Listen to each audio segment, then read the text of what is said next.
Baik pemirsa, kembali lagi Anda masih bersama program Mulianya Ramadan, Bersihkan Diri, Sucikan Hati. Masih bersama Ustadz Dedi Sanjaya, UD ya.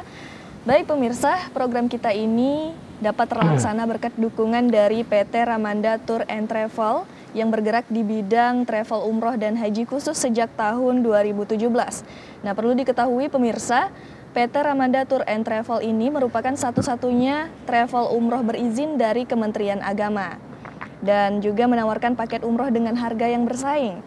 Dan untuk Anda ketahui juga pemirsa, PT Ramanda Tour and Travel tidak hanya berada di Tanjung Pinang saja, tetapi juga memiliki cabang-cabang yang telah tersebar di berbagai wilayah, yaitu di Provinsi Jambi, kemudian di Lubuk Linggau, Provinsi Sumatera Selatan, Medan, Sumatera Utara, Pekanbaru Riau, Bojonegoro Jawa Timur, dan Jakarta Selatan DKI Jakarta.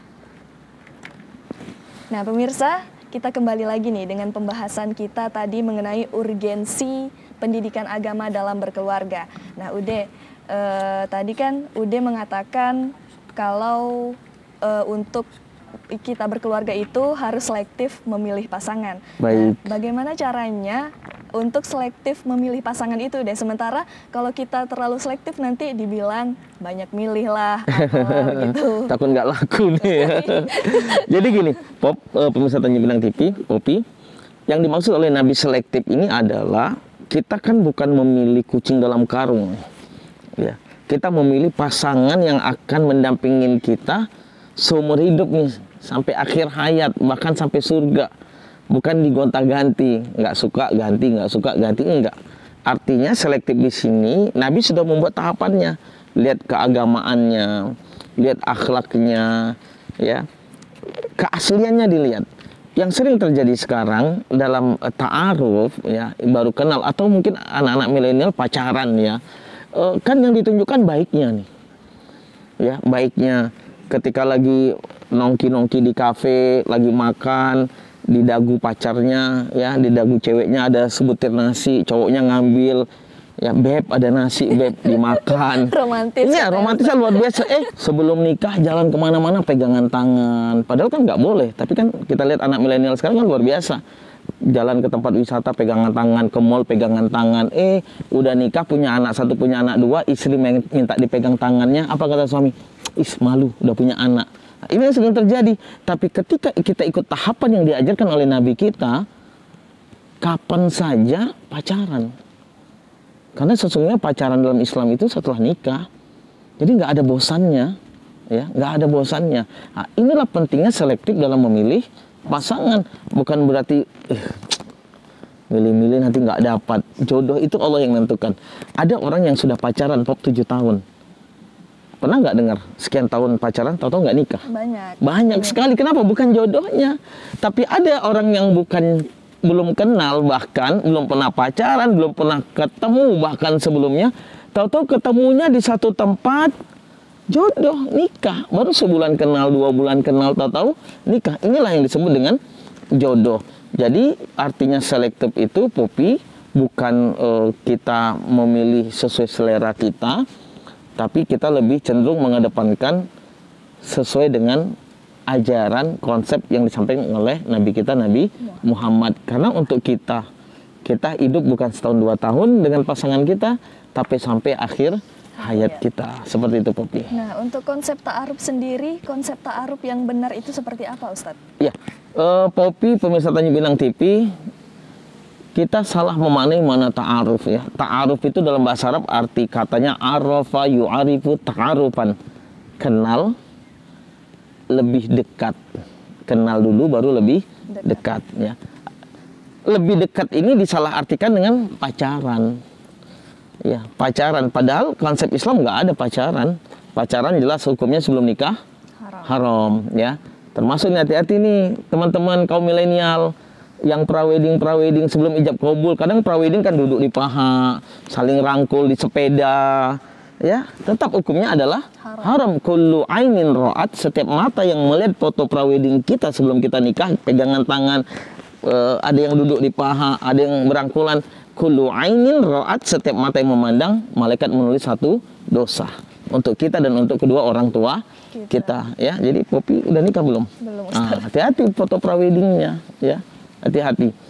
Jadi Pop, ta'aruf itu artinya adalah kita kenal dengan calon kita aklan wa fikron ya, kita kenal adabnya, kita tahu akhlaknya, kita tahu hatinya, kita tahu pola pikirnya, dan kita tahu keluarganya ya. Kalau mau diikutkan konsep dalam Islam, apakah boleh silaturahim ke rumah? Boleh, silakan silaturahim ke rumah. Yang tidak boleh itu duduk berdua di bawah pohon kelapa atau kelapanya jatuh. Nah, itu nggak boleh, Pop. Artinya apa? Ketika kita duduk berdua dengan calon kita, orang ketiga adalah syaitan. Ya duduk dengan keluarga. Nah, cuman konsep ini kan susah nih kita terapkan. Ya, dibilang ini nggak ikut zaman now lah, apalah seperti itu, Popi. Nah, ya. Ustadz, tadi kita berbicara masalah ta'aruf ini, Ustadz. Kalau kata Ustadz tadi sudah menyebutkan bahwa untuk ta'aruf itu adalah mengenal calon lebih dekat. Baik. Ya. Mengenal lebih dekatnya itu bagaimana kalau misalnya kita tidak bertemu gitu, Ustadz? Ya, idza arada an ta'rifa ahadan fas'al qarinahu. Ada satu kaidah yang mengatakan kalau kamu kepingin tahu siapa calon kamu, maka tanyalah orang-orang yang dekat dengan dia. Kalau tanya ke saya akan memuji diri saya. Saya akan menunjukkan baiknya saya. Ya, ini sifat laki-laki. Apalagi laki-laki ini apa ya? Kayak hewan yang ketika dia ada di pohon kelapa, warnanya kayak pohon kelapa itu apa namanya hewannya? Kayak bunglon. Itu laki-laki. Ya, mana laki-laki ini? Ya. Jadi ketika kepingin tahu seseorang, tanya orang-orang terdekat dengan dia. Popi punya kenal, namanya siapa nih calonnya, misalkan Ahmad nih. Tanya ke keluarganya, tanya ke teman-temannya, Ahmad tuh gimana sih? Karakternya gimana sih? Akhlaknya gimana sih? Ya, itu artinya kenal lebih dekat. Ya, bukan berarti kenal lebih dekat itu pasrah. Udah, engkau mau cium aku cium, engkau mau apa-apain aku silahkan. Ya, nggak tanya udah dipegang-pegang, bubar, nggak jadi nikah. Ya, dan laki-laki akan memilih sesuatu yang lebih baik. Ada dua permen, satu terbuka, satu tertutup, jatuh di tanah. Popi pilih yang mana? Yang tertutup. Nah, itulah, dan itu sifat laki-laki seperti itu. Ya. Nah, Ustadz, tadi kan kita sudah membahas panjang lebar mengenai pranikah ya, Ustadz ya, membahas tentang ta'aruf juga. Dan kemudian kalau untuk setelah berumah tangganya ini bagaimana nih, Ustadz? Baik, Popi pemirsa Tanya Bilang TV. Hal yang paling urgen adalah pendidikan di dalam kehidupan berumah tangga, artinya setelah zuat, setelah pernikahan. Sikap seorang suami kepada istri, perilaku seorang suami kepada istri harus bisa mencontohkan dirinya adalah seorang pemimpin kepala dalam rumah tangga. Popi, ketika kita ijab dan qabul, maka dosa istri mulai saat itu ditanggung oleh suami.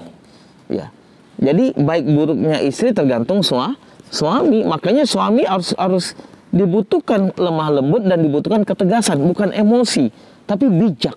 Suami yang bijaksana itu nggak marah, nggak emosi, ya. Bijaksana itu menentukan sesuatu pada tempatnya. Contoh, ketika istrinya baik, seorang suami akan selalu memuji istrinya. Seperti Nabi Muhammad itu selalu memuji istrinya. Walaupun Siti Aisyah masaknya itu asinnya kebangetan, tetap ketika ditanya, ya Rasulullah, suamiku enak nggak masakan aku? Enak banget. Aku yakin orang lain nggak akan makan nih kecuali aku. Iya, asin. Yang makan hanya Nabi, dipuji oleh Nabi. Ya, seorang suami harus sering-sering memuji istrinya. Jangan pas kebutuhan biologisnya baru mama malam ini cantik banget deh. Baru muji, enggak, dipuji kapan saja. Ya, anytime. Kalau perlu lagi baru bangun tidur tuh dipuji. Wajah mama cantiknya kayak bulan. Padahal bulan itu ada lubang-lubang ya. Artinya apa? Dipuji. Ya, suami yang baik selalu memotivasi dan memuji istrinya. Dan suami yang baik adalah suami yang bisa menuntun istrinya untuk menuju kebaikan. Ketika istrinya salah, dikasih tahu. Bukan dengan emosi, tapi dengan kelembutan. Mohon maaf, dosa papa udah banyak. Kalau mama posting-posting foto terus di Facebook, dilihat oleh laki-laki yang bukan muhrim, mama, dosa papa bertambah nih, ya, ma, pakaian mama ini kayaknya nggak pas nih, harus seperti ini. Jadi memberikan contoh yang baik kepada istri, itulah imam dalam rumah tangga. Yang kedua, sikap istri juga harus bisa menjadi seorang pengabdi, hamba. Istri itu kan ngabdinya kepada suami, ya. Ini mohon maaf lahir batin, kalau boleh kita tanya pemirsa Tanjung Pinang TV, ini pemirsa lebih banyak megang handphone atau tangan suami? Ya, kita lebih banyak megang handphone daripada tangan suami. Mau tidur handphone, bangun tidur handphone, masak handphone, selesai masak handphone, ya. Siang handphone, sore handphone. Udah terbalik ini, seolah-olah handphone itu jadi suaminya. Ya, ini yang terjadi pada saat ini. Nah, kita kembali, seorang wanita yang taat kepada suaminya, yang berkhidmat kepada suaminya, maka balasannya surga tanpa hisab. Lihat Siti Aisyah. Siti Aisyah itu, Popi, pemirsa Tanjung Pinang TV, setiap Nabi pulang, itu Nabi disuruh duduk. Jangan kita kira rumah Nabi itu kursinya kayak sofa di rumah kita yang lembut, empuk, ya. Rumah Nabi itu, kursi Nabi itu pohon kurma yang dipotong 3, 2 jadi kaki, 1 jadi badan, Pop. Nabi duduk di sana. Lalu Aisyah, apa yang dikerjakan Siti Aisyah? Ya Rasulullah, wahai suamiku, engkau duduk dulu. Aisyah pergi ke belakang, bawa periuk yang isinya air hangat. Aisyah duduk di bawah kaki Nabi, kedua kaki Nabi dimasukkan ke periuk air hangat, dibersihkan, dicuci oleh Aisyah, diangkat, dielap dengan bajunya. Sampai telapak kaki suami itu diusap ke pipi Aisyah. Pertanyaannya, ada nggak istri sekarang yang seperti itu? Ya, ini para pemirsa Tanjung Pinang TV yang bapak-bapak lagi nunggu buka puasa, pernah nggak kakinya dicuci oleh istri? Nggak pernah, sama dengan saya. Ya, Pop. Jadi apa kata Nabi? Apakah ada pahalanya? Besar pahalanya. Ya Aisyah, lau ta'lamina ummahatal mu'minin, kata Nabi. Hai Aisyah, kalau seandainya istri-istri umatku tahu pahala mencuci kaki suaminya, maka tidak ada satu hari pun mereka luput untuk mencuci kaki suaminya. Apa pahalanya? Inna yadaha yusallimu ahla baitihi minan nari ilal jannah. Tangannya bisa menyelamatkan anak-anaknya, bapaknya, mamanya, suaminya, keluarganya dari neraka masuk ke dalam surga. Hanya mencuci kaki suami, ya. Ini saya yakin nih Pop, ibu-ibu nanti ini udah mulai siap-siap ini, suaminya pulang sore, kan ini mau buka nih, ya. Saya yakin nih pemirsa Tanjung Pinang TV nanti suaminya datang, papa duduk dulu. Mama kepingin seperti istri Nabi mencuci kaki suaminya, biar tangan mama bisa menyelamatkan keluarga kita dari neraka masuk surga. Mama baru masak air mendidih, Pak. Kacau ya. Ya nggak gitu juga, iya. Ustaz. Artinya, Popi, pemirsa Tanjung Pinang TV, ketaatan seorang istri kepada suami yang diberikan oleh Allah adalah surga. Ya, surga yang diberikan oleh Allah. Jangan sia-siakan waktu ketaatan kita kepada suami untuk hal-hal yang sia-sia, ya. Lalu Pop, urgensi pendidikan agama juga pada keluarga adalah anak-anak. Ada tarbiyah qoblal wiladah, ada tarbiyah ba'dal wiladah. Ada pendidikan sebelum melahirkan, ada pendidikan setelah melahirkan. Gimana anak kita mau jadi anak yang soleh lagi hamil yang kita dengarkan lagunya dangdut? Gimana anak kita mau jadi anak yang soleh lagi hamil yang kita buka TikTok layangan putus? Ya, yang kita buka TikTok ini. Niatnya anaknya jadi anak yang soleh, yang didengar lagu dangdut, yang didengar lagu-lagu Malaysia. Akhirnya anaknya ya sering putus asa. Ya. Jadi pemirsa Tanjung Pinang TV, pendidikan sebelum melahirkan, ketika istri kita hamil, ya, seorang suami sering-sering baca ayat-ayat suci Al-Quran di air minum, lalu disuruh istrinya minum. Lalu seorang suami sering-sering megang perut istri dengan membaca ayat-ayat Al-Quran, dengan zikir, tasbih, dan semuanya. Memberikan makanan yang baik untuk istri. Dan seorang istri juga sering-sering dengarkan ayat-ayat suci Al-Quran, lantunan ayat-ayat Al-Quran, salawat-salawat Nabi, karena memiliki pengaruh kepada psikologis bayi, ya. Ketika bayi itu sering didengari dengan ayat-ayat suci Al-Quran, maka ayat-ayat tadi yang akan membentuk perilaku bayi ini menjadi baik, membentuk pola pikir bayi ini menjadi positif. Kenapa? Allah yang membentuk.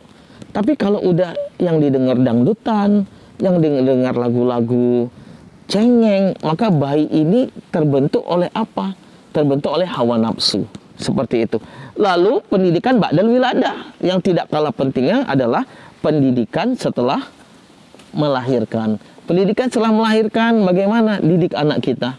Dari bayi itu harus bisa kita didik, diazankan, diikomahkan, ya, didengarkan ayat-ayat Al-Quran, lalu dia tumbuh besar-besar, dimasukkan ke TK agama, sekolah agama, dididik keagamaannya, dididik ajaran-ajaran keislamannya, dididik dia lebih cinta dengan Allah, dengan Tuhannya, cinta dengan Nabinya, cinta dengan masjid, cinta dengan Al-Quran, sehingga anak kita menjadi investasi kita dunia wal akhirah. Seperti itu, Popi. Alhamdulillah, Masya Allah. Terima kasih Ustadz. Banyak sekali ilmu yang bisa kita dapatkan mengenai urgensi pendidikan agama dalam berkeluarga ini. Nah Ustadz, sedikit kesimpulannya nih Ustadz. Baik. Untuk tema kita pada hari ini. Pemirsa Tanjung Pinang TV yang dirahmati, diberkahi, dan tentunya dicintai oleh Allah Jalla Jalaluh, memilih pasangan wajib selektif sesuai dengan ajaran yang diajarkan oleh Nabi kita, Nabi Muhammad SAW. Jangan paksakan Allah untuk mengikuti keinginan kita, tapi paksakan keinginan kita mengikuti keinginan Allah Subhanahu wa Ta'ala, karena yang terbaik menurut Allah pasti terbaik untuk kita, dan terbaik untuk kita belum tentu baik menurut Allah Subhanahu wa Ta'ala. Yang kedua, seorang suami jadilah uswah hasanah bagi istri dan anak-anaknya. Jadilah contoh yang terbaik bagi istri dan anak-anaknya, menjadi imam dalam rumah tangga, menjadi pemimpin yang bijaksana, pemimpin yang tidak otoriter, pemimpin yang tidak zalim terhadap istri dan anak-anaknya. Dan seorang istri, jadilah seorang wanita yang tempat khidmatnya hanya untuk suaminya, yang tidak membuang waktu-waktunya, detik, menit, jam, hari, minggu, bulan, tahun. Dia tidak membuang waktu-waktu sedikit pun kecuali untuk berkhidmat kepada suaminya. Karena sesungguhnya surga seorang istri ada pada suami. Suami dan istri, didiklah anak. Kenapa? Anak kita adalah investasi dunia wal akhirah kita. Banyak orang yang masuk ke dalam surga, lalu gara-gara anaknya tidak pernah dididik dengan keilmuan agama, akhirnya ayah ibunya di surga dipanggil oleh malaikat dan dimasukkan ke dalam neraka gara-gara tidak amanah mendidik anak yang dititipkan oleh Allah Subhanahu wa Ta'ala. Terakhir, sering-sering kita berdoa, Allahumma jal ahlana wa usratana sakinatan mawaddatan warahmatan wa antarodin anna. Ya Allah, jadikan keluarga kami, rumah tangga kami menjadi keluarga rumah tangga yang sakinah, mawaddah, warahmah, dan engkau ridhoin kami. Popi. Masya Allah, terima kasih Ustadz atas ilmunya. Luar biasa sekali pemirsa mengenai urgensi pendidikan agama dalam berkeluarga ini. Banyak sekali pembelajaran yang dapat kita ambil dari ceramah dan juga penjelasan-penjelasan yang sudah disampaikan oleh Ude tadi. Nah pemirsa, terima kasih kepada sponsor kita yaitu Aston Hotel Tanjung Pinang, Trans Studio Garden Tanjung Pinang, dan juga Ramanda Tour and Travel. Baik pemirsa, tidak terasa sudah 30 menit kami berdua, Popi dan juga Ude, menemani Anda untuk menunggu waktu berbuka. Dan sudah saatnya Popi dan juga Ude beserta seluruh kru yang bertugas undur diri. Assalamualaikum warahmatullahi wabarakatuh. Sampai jumpa di episode berikutnya.